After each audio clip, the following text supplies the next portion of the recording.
Talking at length with the journalist Mehdi Hasan, who has established a big profile in the US. He's known for his left of centre politics, for challenging interviews, for strong opinions, and a big presence on social media. Much earlier in his career, at various points, he worked in television for ITV, for Channel 4, for BBC.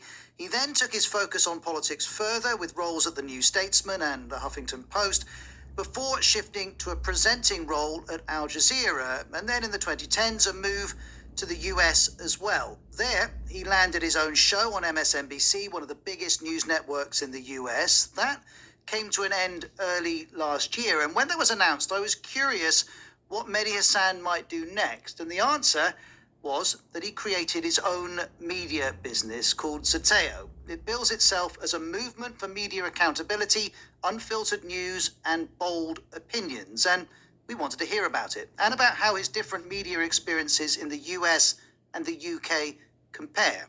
A few days ago, we recorded this. I worked on the Jonathan Dimbleby program, which ran for several years. It was a successor to Weekend World, which was a Walden show, and all there was a tradition of long-form, set-piece Sunday political interviews in the UK, which we've kind of lost now, I know. But I was very lucky to work with Jonathan Dimbleby, and as a researcher producer on that team, we used to do what was called the document, Roz. So we would literally game out the entire interview, and this came from the Peter J days, even pre-Brian Walden, where the guest says X, you say Y. If the guest says Y, you say Z, or Z, as we now say in my new homeland. I also saw you giving an interview when you were launching your new media business when you said, I like to fight on social media, and that's a direct quote. Does all of journalism have to be framed in winning arguments and fighting? No, not at all. Not all of journalism, but I do think there's a component of political journalism that does need to be combative and adversarial and sometimes take no prisoners. I think we've allowed politicians, especially where I am, Roz, in the United States, to get away with softball interviews for far too long. There's a reason we're having a populist moment, an anti-establishment moment. People are frustrated with the powers that be, and the media is complicit in that. So I do think there is a component, especially to political interviewing, where you are asking tough questions, you are asking hardballs, you are asking follow-ups, and you're not just treating it as a casual, friendly chat, because the person in front of you wields power over millions of people. And you mentioned your approach to all of this was shaped in part by working for ITV on Jonathan Dimbleby's program, but just wonder, as someone who's become associated with strongly expressed opinions, I think that's fair to say, did you find at the time working in broadcast environments in the UK where due impartiality was required, in some ways constrained the type of work you wanted to do? I actually think the due impartiality requirements have their role. There are pros and cons to everything, right? I'm in the US where they got rid of the fairness doctrine in the mid-1980s, as you know, Roz, which led to the explosion in kind of conservative talk radio and opinionated shock jocks. And there's a big debate about, the media in this country and neutrality. I actually think the due impartiality requirements helped me as a journalist, for sure. Like working at somewhere like Channel 4 on a dispatches, the amount of editorial debate and discussion and rigor that goes into making a show like that, the amount of legal advice that you take, the amount of thought you put into getting things right and fact checking, I think that helped me as a journalist to grow, because I am a very opinionated person. But the type but hold on, the type of television journalist that you became in the 2010s and then into the 2020s wouldn't really be possible in the UK, would it? Not under the... I don't agree with that. I don't agree with that. So I do a show for Al Jazeera English right now called Head to Head, which we film in the UK. It airs on Al Jazeera English in the UK. It used to be filmed at the Oxford Union. We now film it at Conway Hall in London. And actually, no, we still have the same journalistic rigor. I don't accept this false binary that if you're an opinion journalist, you can't also do fair and balanced journalism. So no, I value very much facts and fairness. What I don't do, Roz, is I don't accept that fairness means that you take 2 points of view or two positions and you just carve out a middle and you say, well, I'm equidistant from left and right. I'm equidistant from Conservatives and Labour. I'm equidistant from Republicans, Democrats. Therefore, I'm doing it right. I don't accept that. And of course, there's a vigorous discussion around both sidesism, both sides types of coverage, both in the UK and in the US. I'm not anti-fairness. But I'm going to come back to my point, which is that if you were a presenter on BBC News or Channel 4 News or ITV News, you wouldn't be able to do the types of monologues that you were able to do on MSNBC. So in some ways, the American broadcast news environment allowed how you communicate, how you address the issues of the day in a quite different way to what you would have been able to do in the UK.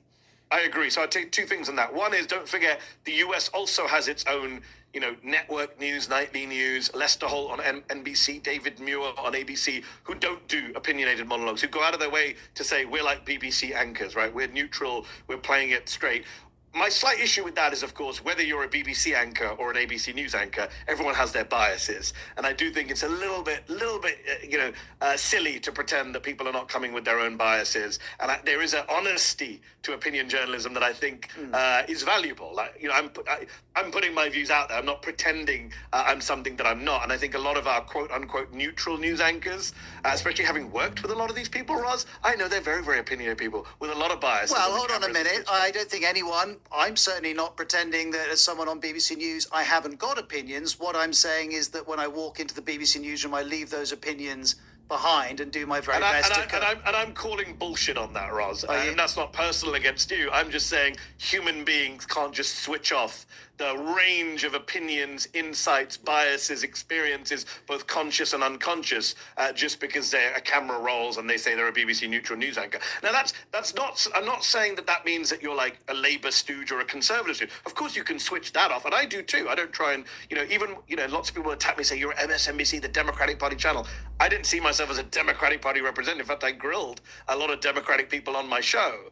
But I think that's different. But I suppose the defence of impartiality and due impartiality was that as an institution, a news organisation collectively is endeavouring to be as fair as it can be and as accurate to the subject as it can be. Those are good aspirations. But even when you look at the print press in the US, which are trying to do what the BBC is trying to do, the New York Times would say, okay, we're trying to give you the news straight and then we give you liberal opinion on our editorial pages. Even there, of course, that news is filtered through someone's biases, choices, world experiences. We see that with Israel, for example, and the coverage of Israel, where the biases are very clear. We see that on a whole range of issues, I would say, on the economy, for example. So I think it's good to aspire towards it. But I also think there's an important role for opinion journalism, of course, as there is in the UK. And you are very much making the case for it. I'm interested in the route that you've taken to the profile you have in the US. You mentioned columns in The Guardian, New York Times, so really established legacy media brands. You've mentioned becoming a regular face on broadcast news, essential in the US. Well, if not essential, then very helpful to building profile. But a third dimension would be your digital footprint, which through the 2010s got bigger and bigger. And you are very well known for tweeting strong opinions. Sometimes you'll get in the middle of a pylon, or people will share an opinion of yours a lot if they approve of it.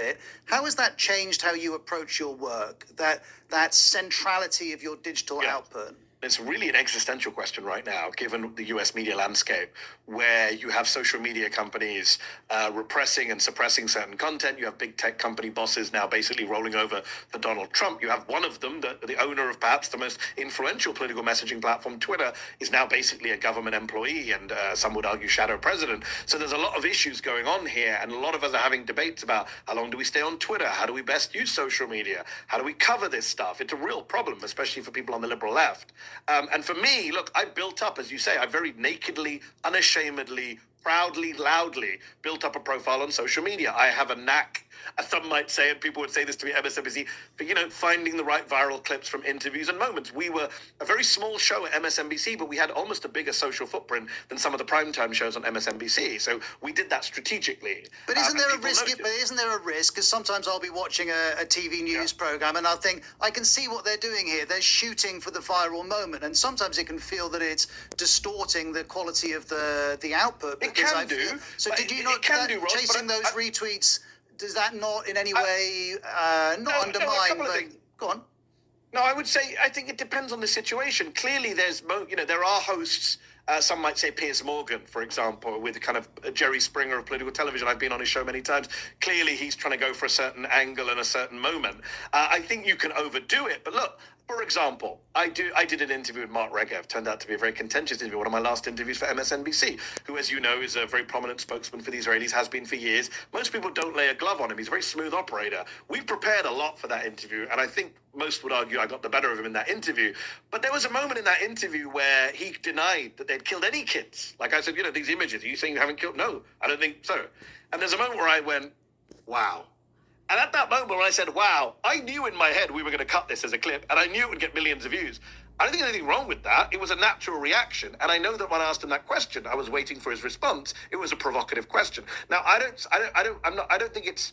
I'm not going to apologize for wanting to create moments of television that are compelling, And I'm not- engaging, but also valuable public service. And I'm journalism not where you're suggesting that you should apologise, but it's definitely interesting that you are aware of that in the moment, 100%. not just after I'm the always conscious event. of- But I'm curious, though, on a personal But level. what's the point of doing stuff, Ros, that doesn't get seen? My view is always, if a tree falls on a wood, there's no one around to hear it. Did it really make a noise? That's my approach to political And journalism. so when you wake up in the morning, though, do you feel a pressure, an expectation that you are going to open up social media? It would have been Twitter almost all the time, but we've obviously all diversified in recent years. Trying to. But do you feel a pressure to come up with that take, to come up with something that's going to get people's fires burning? Because without it, the new business, whose branding I can see behind you in the new studio that you've got, that new business relies on you doing that. Chris Hayes, my former colleague at MSNBC, has a great new book out about the attention economy. I think it's a very important phrase about the attention economy. We do live in an environment where people are trying to break through all of the noise, get attention, get noticed, make noise. It's a pressure on all of us. It's a pressure as much on you at the BBC as it is on me at Zateo, right? Everyone is feeling this. It's a very crowded space, a lot of loud voices. The democratization of the media means there's a lot of people, some of whom shouldn't be listened to, and some, the BBC still trying to maintain relevance and say, look, we're more reliable and factual than the rest, we're more trusted. There's no point me setting up a media company, getting great big names like Naomi Klein and Bassem Youssef and Greta Thunberg and Owen Jones, and then putting their content out there and no one reads or sees it. And you mentioned Chris Hayes. Those of you listening, we interviewed Chris Hayes on the media show a week or two back, so you can find that on BBC Sounds. I just wondered, before we talk about your new business in more detail, do you feel addicted to the hit of going viral? This is a debate. This is a discussion I have with friends, with family. My wife feels very strongly that I spend too much time on social media. I'm actually in the middle of reevaluating all of my social media. I don't know if you know, but last week I got into a back and forth with the Vice President of the United States. Yes, I saw. Who arrived in my replies. He called you a dummy, I think. He called me a dummy. What a lovely word. Haven't heard that phrase since I was in primary school. But and then I had a bit of a pile-on where I made a stupid joke that went badly. Don't joke on social media. I then had people like the Daily Mail suggesting I'm a terrorist. So I was thinking long and hard about, is there value to this? To go back to your question, as much as we like getting traffic for our content and viral hits and the kind of, the dopamine hit of going viral, all of that stuff, is it worth it when the site itself, Twitter in particular, is such a toxic place? Social media in general is not great for your health.